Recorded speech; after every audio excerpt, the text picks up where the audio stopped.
Hola, muy buenos días. Mi nombre es Iván Pérez del Instituto Tecnológico Superior de Costa Rica de la carrera de Ingeniería Industrial. A continuación voy a responder una serie de preguntas del libro de Manufactura, Ingeniería y Tecnología, de acuerdo a la materia de Laboratorio de Máquinas Industriales. La pregunta número uno dice, describe los tipos de operaciones de maquinado que se efectúan en un entorno. Existen diversos tipos de operaciones que se pueden realizar en un entorno. Por ejemplo, el torneado, el careado, corte con herramienta de forma, formadora, mandrinado, taladrado, seccionado, roscado y moleteado. Bien, el tornado produce piezas de trabajo rectas, cónicas, curvadas o ranuradas. El cariado produce una superficie plana al final de la parte perpendicular de su eje. Eh, el corte con herramienta de forma formadora produce diversas formas simétricas respecto al eje para efectos funcionales o estéticos. En el mandrinado o perforado, agranda un orificio o cavidad cilíndrica fabricada mediante procesos previos o produce ranuras circulares internas. El taladro produce un orificio que después puede mandrinarse para mejorar su precisión dimensional y acabado superficial. El seccionado, también conocido como tronzado, corta una pieza del extremo de una parte como se hace en la producción de masas o piezas en bruto para procesamiento adicional como productos discretos. El roscado produce roscas externas o internas, mientras que el moleteado produce una rugosidad con una forma regular sobre las superficies cilíndricas como la fabricación de perillas. La pregunta número 2 dice, explique las funciones de los diferentes ángulos en una herramienta de corte de una sola punta. El ángulo de ataque es uno de los varios que voy a mencionar. Es importante para controlar la dirección del flujo de las virutas y la resistencia de la punta de la herramienta. De ahí sigue el ángulo de ataque lateral. Es más importante que el ángulo de ataque posterior, aunque generalmente el ángulo de ataque posterior controla la dirección de flujo de las virutas.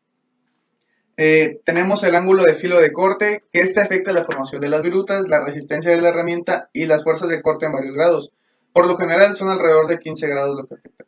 El ángulo de alivio controla la interferencia y la fricción de la interfaz de la herramienta y la pieza de trabajo. Si es demasiado grande, la punta de la herramienta puede astillarse.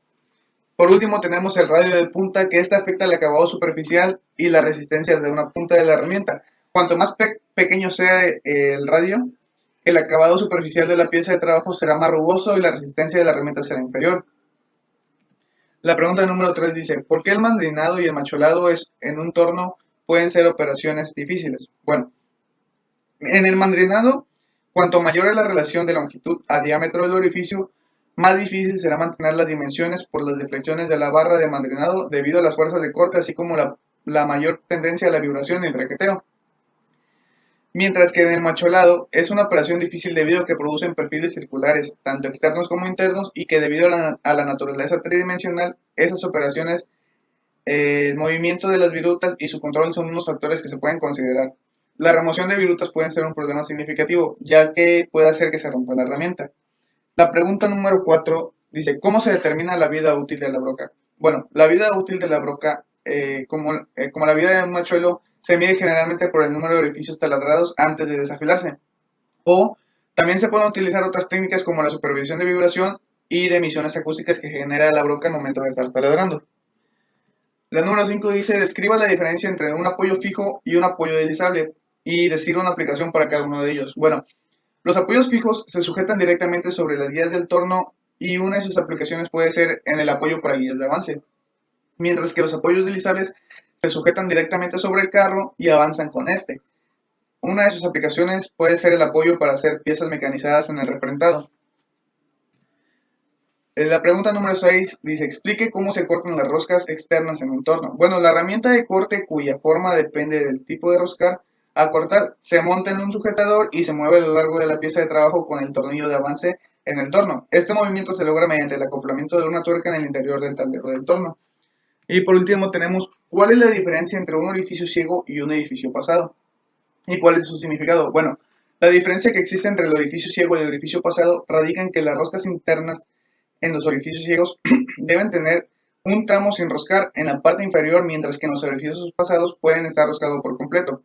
El significado del orificio ciego dice que se refiere a un orificio que no pasa por todo a través del espesor de la pieza de trabajo, mientras que el orificio pasado se refiere a un orificio que pasa por completo a través de todo el espesor de la pieza de trabajo. Y pues estas serían las preguntas a contestar. Muchas gracias por su atención.